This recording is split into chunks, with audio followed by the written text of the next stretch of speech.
ఆపదామపహర్తారం దాతారం సర్వసంపదాం లోకాభిరామం శ్రీరామం భూయో భూయో నమామ్యహం. జై శ్రీమన్నారాయణ.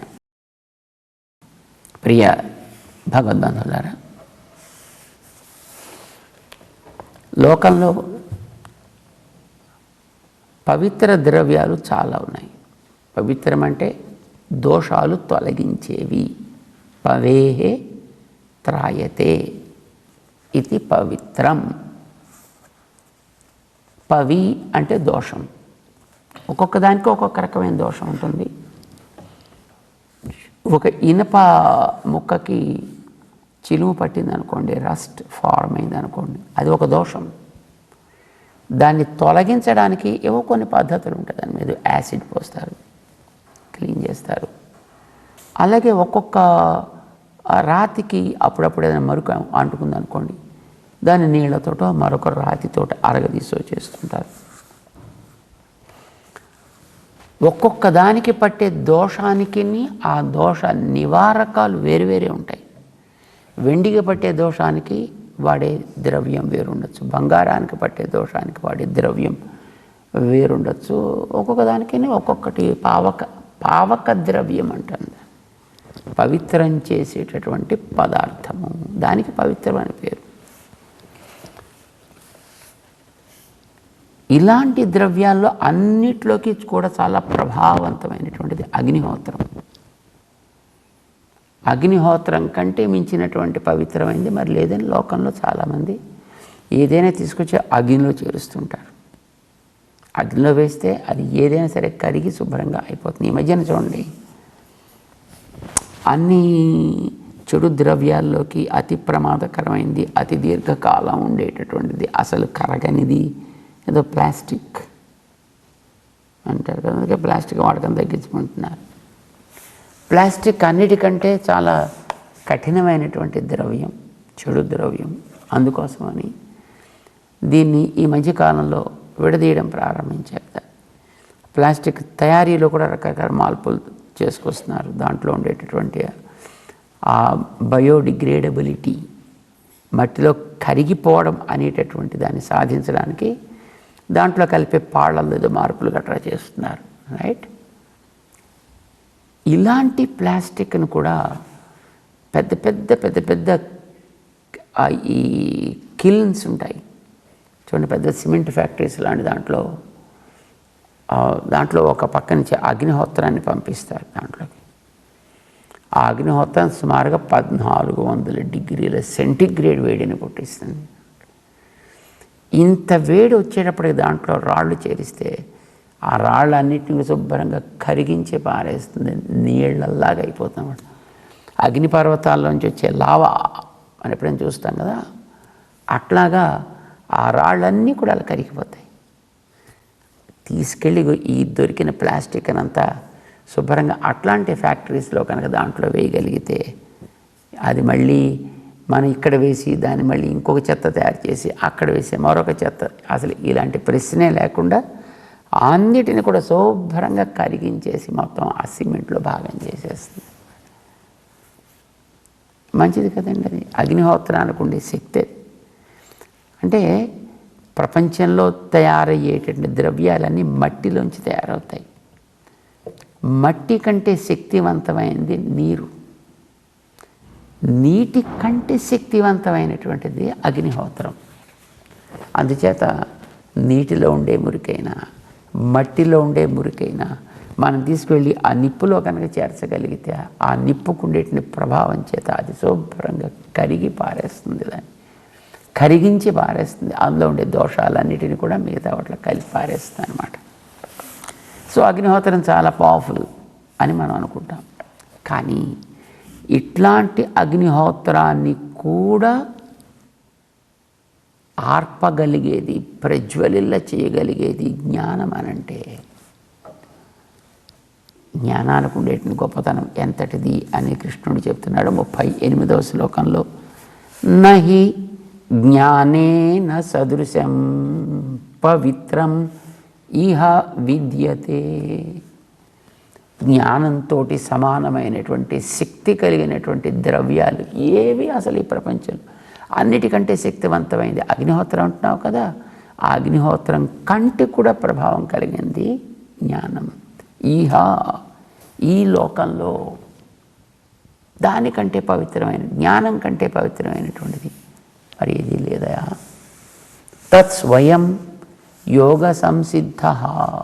నువ్వు చేసేటటువంటి కర్మ ఆచరణలో దాంట్లో జ్ఞానం యొక్క ప్రభావం ఎంతటిది అనేది నువ్వు తెలుసుకుని ఆ తెలివి నీకు ఉపయోగపడేటట్లుగా మారగలిగితే, ఇప్పుడు తెలివి కోసం కాదు కదా, తెలివి నిన్ను ఒక పని చేయించడం కోసం ఉపయోగపడాలి.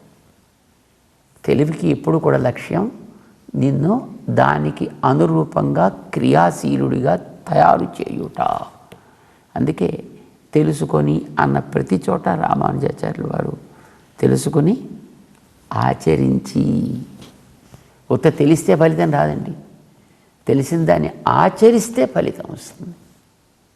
అంచేత ఆచరణ అనేటటువంటి చాలా ప్రధానం అన్నమాట. అంచేత నువ్వు కనుక ఆచరణలో కనుక సరైనటువంటి యోగ్యుడా సంపాదించగలిగినట్లయితే కాలేనా, అది ఎప్పటికి ఎంత కాలానికి అనేటిని మనకి తెలియదు, ఎంతకాలం దాన్ని అభ్యసించాలి అనేది మనకి తెలియదు. మామూలుగా మనకి చెప్పేటప్పుడు ఇది అవ్వగానే అది అయిపోయింది. మనకి చూడండి, అర్జునుడు ఖాండవ దహనాన్ని చేశాడు, అగ్నిహోత్రుడి యొక్క ప్రార్థనకి కరి అంటారు. వెంటనే తెలిసి ఇంద్రుడు వచ్చేసాడు అక్కడికి యుద్ధం చేయడానికి అంటారు. వెంటనే ఇంద్రుడు ఎలా వస్తాడు, ఇది కాల్చడం ఓ పక్కన నిప్పు పెడితే ఇది మెల్లిగా రాజుకొని రాజుకొని రాజుకొని రాజుకొని అది ఎంత అవ్వాలి, అది ఎంతకాలం పట్టింది, ఎంతకాలం జరిగింది, అదేం ఒక 5 నిమిషాల్లోనో 5 క్షణాల్లోనో జరిగినటువంటి కార్యము కాదు, దానికి ఒక సమయం ఉంటుంది. సో కాలేనా, అది ఎంతకాలానికి నీలో పక్వం కావాలో, ఎంతకాలానికి దాంట్లో కావాలో, ఎంతకాలానికి అది శుద్ధి అవ్వాలో, ఆ లోపల ఉండే మాలిన్యాలు ఒక్కొక్కటి తొలగిస్తుండే వాటికి ఏ రకమైన ఉపద్రవాలు వస్తున్నాయో వాటిని ఎదుర్కొని తిరిగి మళ్ళీ ఆ జ్ఞానం దాన్ని ఎట్లా సాధించాయి ఇవంతా తెలియాలి కదా. కనుక కాలేన ఆత్మని విందతి, అది ఎవడు ఇతరుడు చెప్పక్కర్లే, తనకి తానే తెలుసుకోగలిగేటట్లుగా అవుతాడనమాట. కానీ అప్పటిదాకా ఈ జ్ఞానోపాసన అనేటటువంటి జరగాలి. ఏ జ్ఞానం అంటే మళ్ళీ అన్ని వదిలిపెట్టేసి ఎక్కడో బాసం పీఠం వేసుకొని లేకపోతే ఒంటికాల మీద నిలబడో చేసేటటువంటి తపస్సులు కాదు అని చెప్పేది. యోగ సంసిద్ధ, నువ్వు ఈ ప్రపంచంలో బ్రతకాలి, ఈ ప్రపంచంలోనే జీవించాలి, ఈ ప్రపంచంలో ఆస్వాదించాలి, కనుక నువ్వు తీసుకువెళ్ళాలి. ఇందులో ఉండే వస్తువులను నువ్వు గ్రహించాల్సి వస్తుంది, కానీ వాటికి నువ్వు అంటుకోకూడదు, అది అక్కడ మనకి చెప్పేది కదా. కనుక వాటి నువ్వు ఆర్జన, వినియోగము, వాటి యొక్క అనుభవము జరిగేటప్పుడు వెనకాతల ఉంచాల్సినటువంటి జ్ఞానం ఏది, ఇది కదా మనకి కృష్ణుడు ఈ 4వ అధ్యాయం అంతా చెబుతున్నాడు. ఆయన అది కనుక నువ్వు తెలిసి దాన్ని నువ్వు ఇంతెంత పెంచుతుంటే అంతంత ప్రభావం కలిగింతవుతుంది. అగ్నిహోత్రాన్ని తోటి మనం గతంలో పోల్చాడు ఆయన. దాని ఉపాసన చేసిన మహనీయులు పొందిన లాభం ఎలాంటిది మనకి ఎన్నో దృష్టాంతాలు చెప్తారు. ఉపకోశలుడు ఒక మహానుభావుడు ఉండేవాడు, గురువుగారి దగ్గర శుశ్రూష చేస్తుండేవాడు. గురుకులాల్లో ఇంకా చాలామంది ఉండే, వారందరికీ ఆయన చెప్తూ ఉండేవాడు, వాళ్ళంతా వింటూ ఉండేవాళ్ళు, కొంతకాలం తెలుసుకునేవారు, వాళ్ళ దాన్ని వెళ్ళిపోతూ ఉండేవారు. కానీ ఈయన కొన్ని సంవత్సరాలు అయింది వచ్చి, కానీ ఇతను కూర్చోబెట్టి ఆయన నీకు ఇది అని బాబా ఆయన చెప్పాల. ఎన్నో రకాలుగా ప్రయత్నాలు చేశాడు, కానీ గురువుగారు కరగలేదు. గురువుగారి భార్యను ఆశ్రయించాడు, పాప ఆవిడకి జాలి వేసింది, ఆవిడ కూడా రికమెండ్ చేసింది, అది కూడా కార్యకరం కాలేదు. పాపం ఇంకేం చేయాలో తోచలేదు.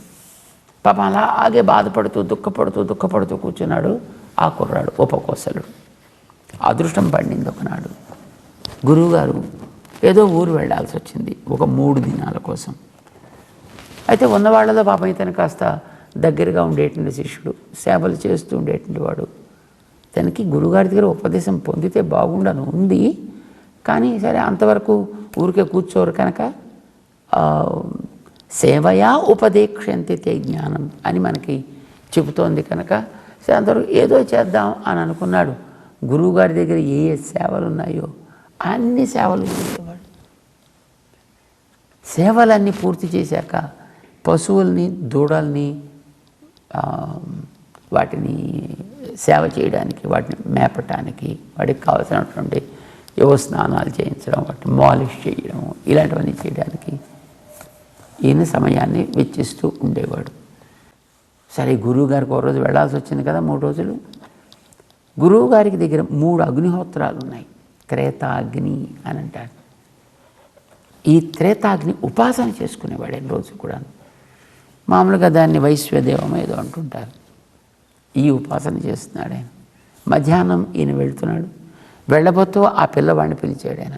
మిగతా వాళ్ళకంటే కాస్త కూస్త విశ్వసనీయుడు పిల్లాడు, చెప్పట్లేదు ఈయన విద్య, వేరే విషయం, కానీ ఉన్నవాళ్ళతో కాస్త మాట వినే రకం ఇతను. అందుకోసం అతన్నే పిలిచి, నాయన నేను ఊరెళ్ళొస్తా 3 రోజుల పాటును, చక్కగా ఇక్కడ కార్యక్రమాలు చేసుకుంటున్నా, అగ్నిహోత్రాలను జాగ్రత్తగా కాపాడుతూ అతనికి అప్పగించిన బాధ్యత అది. ఎందుకంటే ఈ అగ్నిహోత్రాలు ఆరిపోకూడదు. మళ్ళీ అవి ఆరిపోతే మళ్ళీ వాడికి, యజమానికి ఏదో నష్టం అన్నమాట. చేత 40 దినాలు పగలు రాత్రి తేడా లేకుండా పాపం చక్కగా ఈయన అగ్నిహోత్రాన్ని ఉపాసన చేస్తూ ఉండేవాడు. సరే గురువుగారు ఊరు వెళ్ళాడు కదా, గురువుగారు చూసుకోమని చెప్పాడు అగ్నిహోత్రాలని. ఇతను అగ్నిహోత్రాల దగ్గరే కూర్చుని ఉపాసన చేస్తూ, అంటే వాటికి సంరక్షణ చేస్తూ, అయ్యో తనకి ఇలాంటి దుర్దశ పట్టింది ఏమిటి, గురువుగారి దగ్గర నేను జ్ఞానాన్ని పొందలేకపోతున్నాను, విద్యని పొందలేకపోతున్నానే అని బెంగపడుతూ అగ్నిహోత్ర ఉపాసన చేస్తున్నాడు.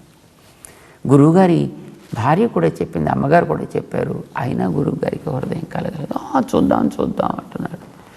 ఇక నా బతుకు ఎట్లాగా బాగుపడేది, తరించేది అని పాపం దిగులో కూర్చున్నాడు. 3 రోజులు కదా గురువుగారు వెళ్ళింది, 2 రోజులు అయిపోయింది.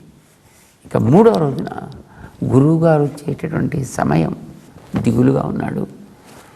ఇంతలో అగ్నిహోత్రాలకి జాలి వేసిందండి. అగ్నిహోత్రాలే అతని ముందర 3 రూపాల్లో ప్రత్యక్షమయ్యాయి.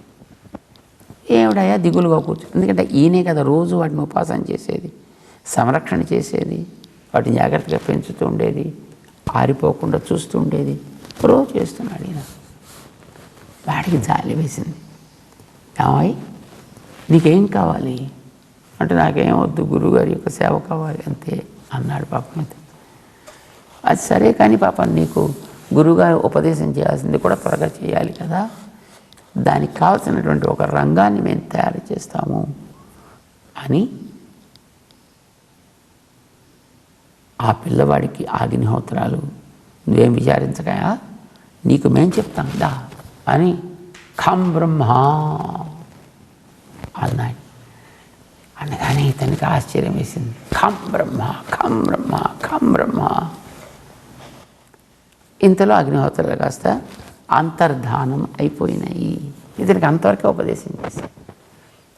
ఆ రోజు చేయాల్సిన పనంతా మొత్తం ఇతను పూర్తి చేసుకున్నాక ఇంకా అక్కడ కూర్చుని ఖం బ్రహ్మ, ఖం బ్రహ్మ, ఖం బ్రహ్మ, ఖం బ్రహ్మ, ఖం బ్రహ్మ, ఖం బ్రహ్మ ఉపాసన చేస్తున్నాడు ఇతను. గురువుగారు వచ్చారు మర్నాడు. చూశారు పిల్లవాడిని. చూడగానే గురువుగారికి ఆశ్చర్యం వచ్చింది. ఏమిటి నువ్వు బ్రహ్మవేత్త లాగా ఉన్నావు అన్నాడు. బ్రహ్మవేత్త అయ్యావనలే, బ్రహ్మవేత్త లా కనిపిస్తున్నావు, నీ ముఖం అంతా గొప్ప కాంతివంతంగా ఉంది, ఇప్పుడు దిగులుగా ఉండేవాడివి, ఏం జరిగిందే అడిగారు.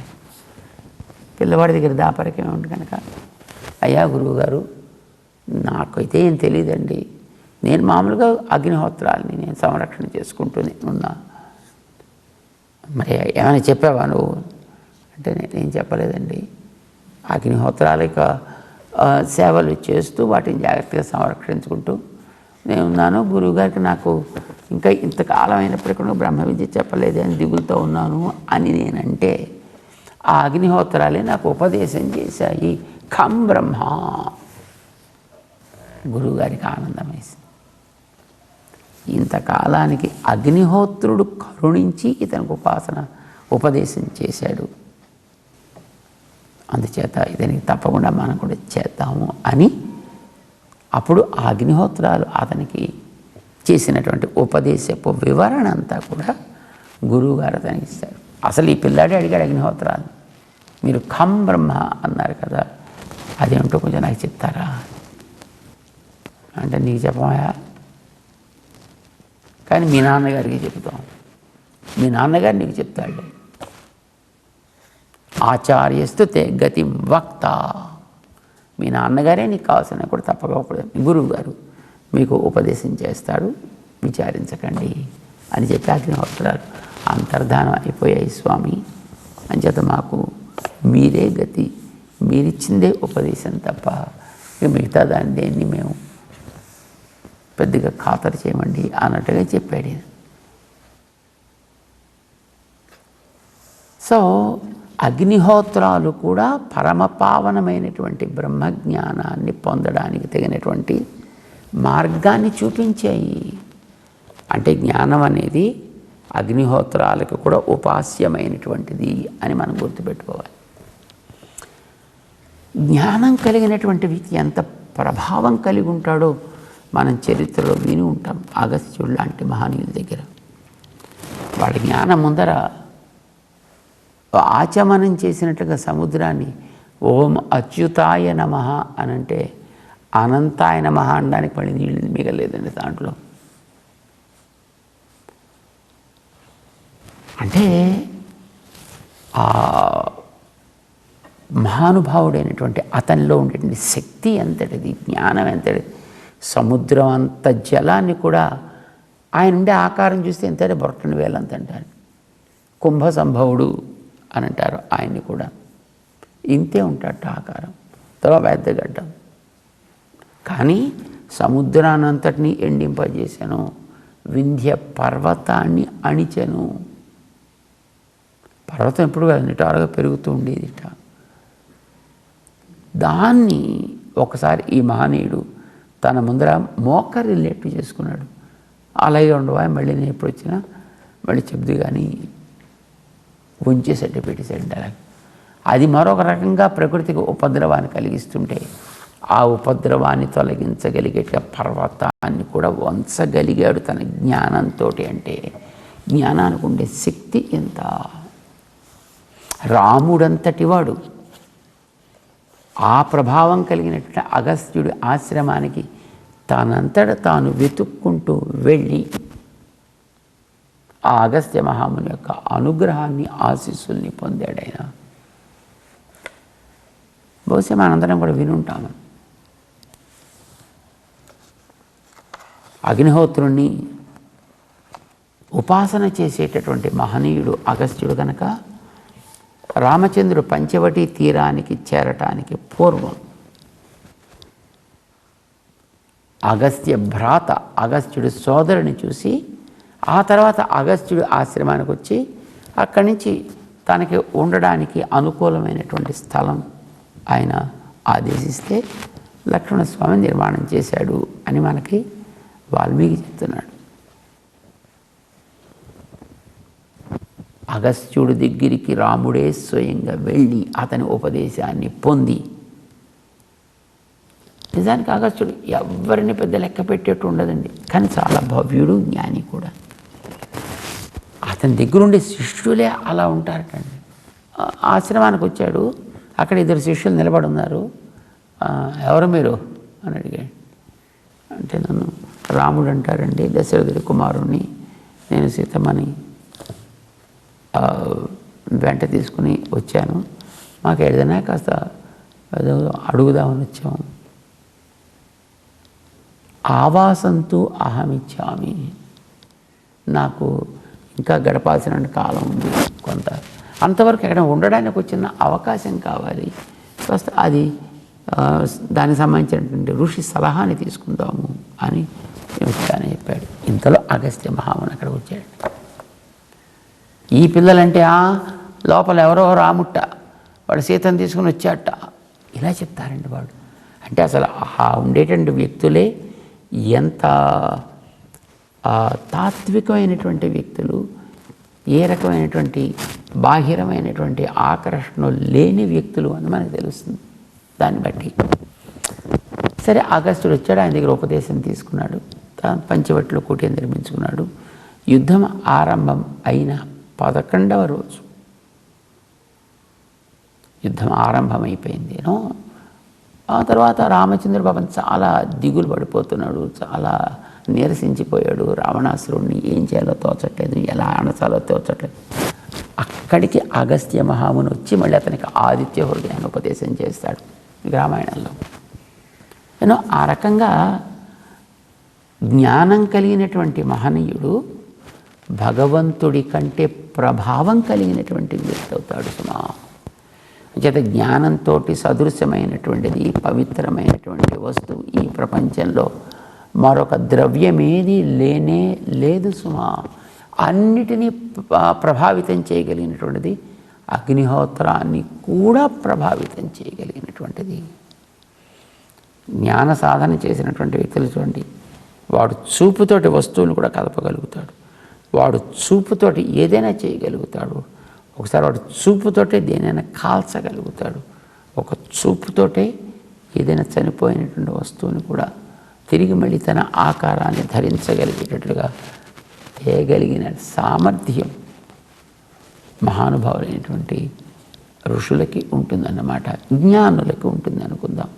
అలాంటి జ్ఞానుల యొక్క మార్గదర్శనంలోనైనా అది నీ కనుక లభించగలిగితే, నహి జ్ఞానేన సదృశం, దాంతో సమానమైనటువంటి సాటి అయినటువంటిది పవిత్రం ఇహ విద్యతే, దోషాలు తొలగించగలిగినటువంటిది, మనలో ఉండే పాపాలని కాల్చగలిగినటువంటిది, మనలో ఉండేటువంటి లోపాలని సవరించగలిగినది మరొక ద్రవ్యము లేనే లేదు.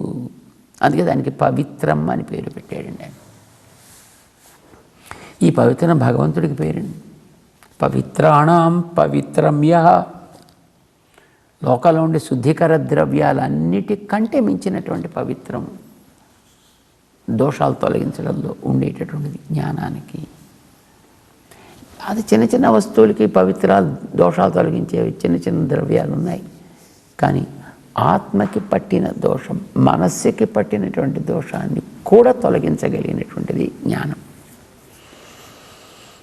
దాన్ని సాధించాలా? అయితే ఈ జ్ఞానం అది దోషాలని ఎట్లా తొలగిస్తుంది, ఏ ఏ దోషాలు తొలగిస్తుంది, ఇది మనకి తెలియాలి. అంచేత దోషాలు ఏమేమి ఉంటాయి అనేది మన వాళ్ళు 2 కేటగిరీస్గా ఉపదేశం చేశారు. 6 ఒక కేటగిరీ, 6 మరొక కేటగిరీ కింద. అవేమిటో తెలుసుకుంటూ ముందుకు సాగుతాం. జై శ్రీమన్నారాయణ.